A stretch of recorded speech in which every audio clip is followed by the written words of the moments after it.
उनके लिए है जिनके पास बुद्धि की प्रखरता नहीं। जैसे जिस छुरी में धार ना हो उसको पत्थर पर घिसना पड़ता धार देने के लिए, जिस बुद्धि में धार नहीं होती उसको विवाह के पत्थर पर घिस के धार देना पड़ता। मगर कई तो ऐसे बुद्धू हैं कि विवाहों में घिस घिस के भी उन पर धार नहीं आती, पत्थरों में धार आ जाती है घिसते घिसते, उनमें धार नहीं आती। डब्बू जी एक बस में यात्रा कर रहे थे। बस में बड़ी भीड़ थी, बहुत भीड़ थी, अतः उन्हें बैठने के लिए जगह नहीं मिली थी। बस खड़े खड़े ही यात्रा कर रहे थे। उनके आगे ही एक सुंदर आकर्षक और कोमलांगी युवती खड़ी हुई थी। अभी अभी घर से पत्नी से पिट के आए थे,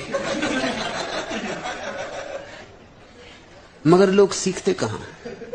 बस की भीड़ के कारण डब्बू बार बार उस नवयौवना से टकरा रहे थे जानबूझ के, और उन्हें कुछ आनंद भी आ रहा था उस महिला के संस्पर्श में। अंत में जब उस युवती ने देखा कि यह व्यक्ति तो उसे जानबूझकर धक्के मार रहा है, तो उसे बड़ा क्रोध आया और वह क्रोधित होकर बोली, इस तरह महिलाओं को धक्के मारते हुए शर्म नहीं आती? तुम इंसान हो या जानवर? इस पर डब्बू जी बोले, जी मैं इंसान और जानवर दोनों ही हूं। युवती तो बड़ी चौंकी। उसने आश्चर्य भरे स्वर में पूछा, इंसान हो यह तो समझ में आता, मगर जानवर कैसे? डब्बू जी मुस्कुराते बोले, तू मेरी जान, मैं तेरा वर। अभी घर से पिट के आ रहे हैं।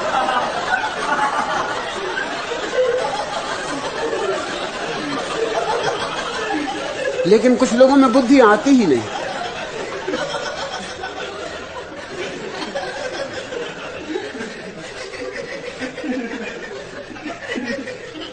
अच्छा हुआ ही ना सन्यास का मार्ग प्रशस्त हुआ, और ज्यादा देर मत कर सन्यास ले लेना, अन्यथा पिताजी तेरे कोई दूसरा जानवर खोजेंगे।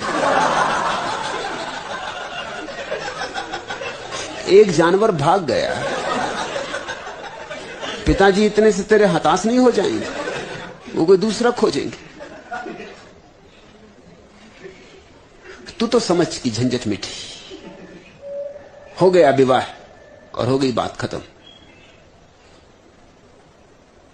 विवाह ही करना हो तो परमात्मा से करो, जुड़ना ही है तो उससे जुड़ो,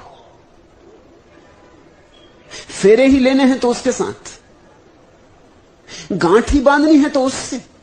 यहां पागलों से गांठ बांध के भी क्या होगा? इन पागलों के साथ और मुसीबत होगी। खुश हो, लेकिन बहुत खुश भी ना हो जाना, क्योंकि कभी कभी खुशी भी बर्दाश्त करना मुश्किल हो जाता है। नसरुद्दीन ने तीसरी शादी की। नई दुल्हन के हाथ का बना खाना जब पहले दिन खाया तो सारा मुंह, जीभ, ओंठ, गाल, गला और यहां तक कि दांत भी कड़वे होठ। किसी तरह उस सब्जी के कौर को वह निकल गया। सोचा कोई बात नहीं। दूसरा और दाल का लिया तो मुंह भनभना गया। मिर्च ही मिर्च थी, दाल का तो नामो निशान नहीं। पेट में जलन होने लगी और आंखों में आंसू आने लगे। वह अपनी इस नई बीबी को नाराज करना नहीं चाहता था, इसलिए बोला, खाना तो बहुत अद्भुत बना है डार्लिंग। नई दुल्हन ने पूछा, फिर आंखों में ये आंसू कैसे? कुछ न पूछो प्रिय, मुल्ला ने बात संभाल ली, ये तो खुशी के आंसू। अच्छा तो और सब्जी दूं या थोड़ी दाल और ले लो? नहीं डार्लिंग, नसरुद्दीन ने रुमाल से आंखें पोंछते हुए कहा, मैं दिल का मरीज हूं, इतनी ज्यादा खुशी एक साथ बर्दाश्त न कर पाऊंगा। अच्छा हुआ ही ना, लोग आएंगे संवेदना प्रकट करने, हंसना, और तू उनसे संवेदना प्रकट करना कि दुखी हो तुम कि तुम्हारा जानवर न भागा।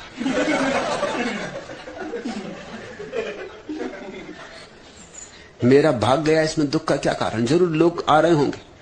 लोग बड़े अजीब हैं, ऐसे मौके नहीं छोड़ते। लोग आएंगे, संवेदना प्रकट करेंगे कि बेटी घबरा मत, दूसरा वर खोजेंगे, इससे भी अच्छा जानवर खोजेंगे। ये तो कुछ भी न था।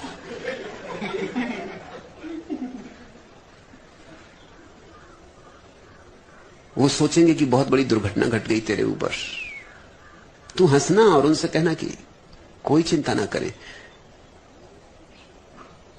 मैं नहीं छूट पाती शायद, तेरे थोड़े लगाव थे उस युवक से, इसलिए तू छूट नहीं पाती उससे। वो युवक खुद ही भाग गया, उसका धन्यवाद कर। अपनी झगड़ालू बीबी से तंग आकर मुल्ला नसरुद्दीन ने एक दिन कहा, तुमसे विवाह करके मुसलमान होते हुए भी मुझे हिंदुओं के धर्म ग्रंथों में श्रद्धा उत्पन्न होने लगी।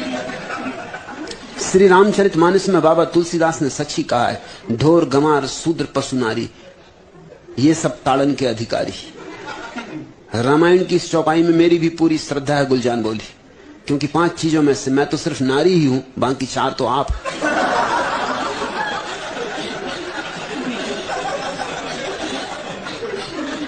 हिना हंस और आनंदित हो,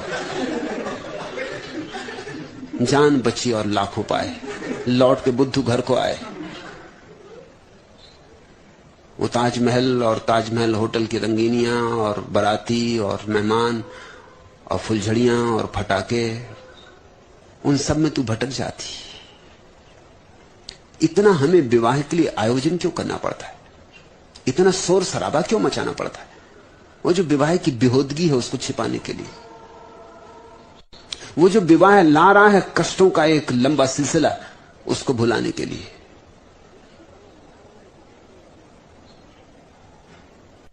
दूल्हा को बिठा देते हैं घोड़े पर, जो कभी घोड़े पर नहीं बैठा, उसको कहते हैं दूल्हा राजा। पहना देते हैं मोर मुकुट, कपड़े पहना देते हैं सम्राटों जैसे, फूल मालाओं से लाद देते। घोड़े पे बैठ के अकड़ के वो सोचता, आहा क्या जिंदगी शुरू हो रही।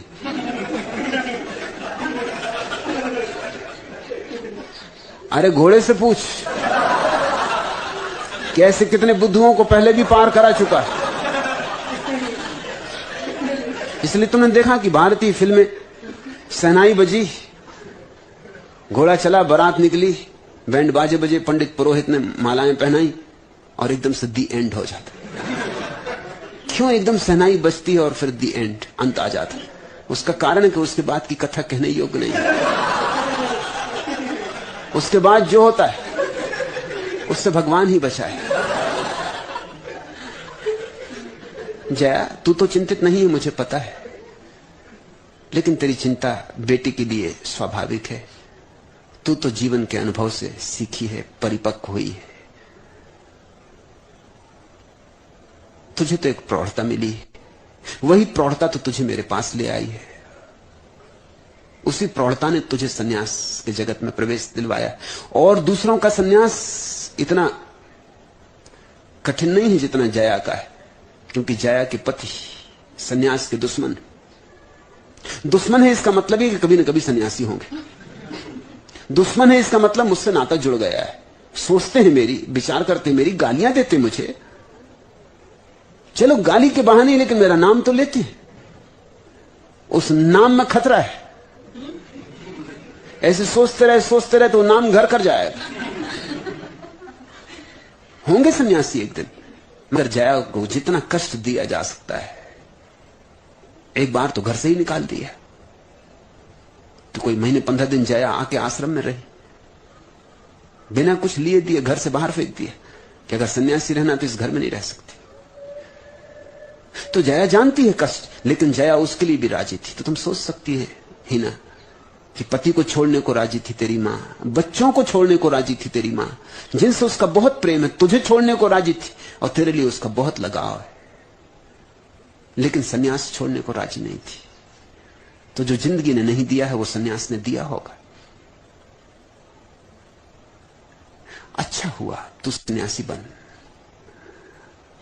और जब जया को तेरे पिता नहीं हरा पाए तो तुझे क्या हराएंगे? थोड़े परेशान होंगे, शायद ना भी हो। शायद तेरा सन्यास उनके जीवन में भी रूपांतरण का कारण बन जाए। निमित्त क्या बन जाए कुछ कहा नहीं जा सकता। कौन सी छोटी सी बात निमित्त बन जाएगी। एक तिनका कहते हैं ऊंट को बिठा देता। मनोबोझ था और ऊंट नहीं बैठा, और एक तिनका और ऊंट बैठ गया। बस उतने ही तिनके की कमी थी। हो सकता है तेरा सन्यास उनके जीवन में भी एक नया द्वार खोल दे, इसलिए भयभीत ना हो। और ध्यान रखना कि मेरा सन्यास प्रेम के विरोध में नहीं है। मेरा सन्यास जीवन के विरोध में नहीं है। सन्यास के बाद भी तेरे जीवन में अभी प्रेम उठे तो प्रेम को जीना कोई मना ही नहीं है। सन्यासी हो गई तो कभी तू प्रेम को न जी सकेगी, ऐसा नहीं। सन्यासी होने का अर्थ ही है कि अब हम पूरे प्रेम को जिएंगे, समग्रता से जिएंगे। लेकिन विवाह की भाषा में सोचो ही मत। अगर प्रेम की छाया की तरह विवाह घट जाए तो एक बात है, लेकिन यह आशा छोड़ दो कि विवाह के पीछे प्रेम चलेगा। विवाह के पीछे प्रेम नहीं चलता। विवाह से प्रेम का क्या संबंध है?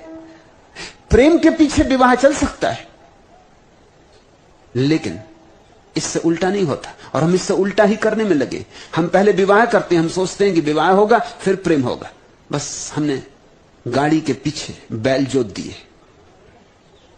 अब न गाड़ी चलेगी न बैल चलेगी। बैल नहीं चल सकती गाड़ी की वजह से, क्योंकि गाड़ी आगे जुती। और गाड़ी कैसे चले? क्योंकि उसके आगे बैल नहीं। अब एक कलह शुरू हुई। बैल गाड़ी के आगे होने चाहिए तो गाड़ी चल सकती है। प्रेम सूत्र है, अगर उसके पीछे विवाह आ जाए तो ठीक, अनिवार्य भी नहीं है। प्रेम बिना विवाह के भी जिया जा सकता है।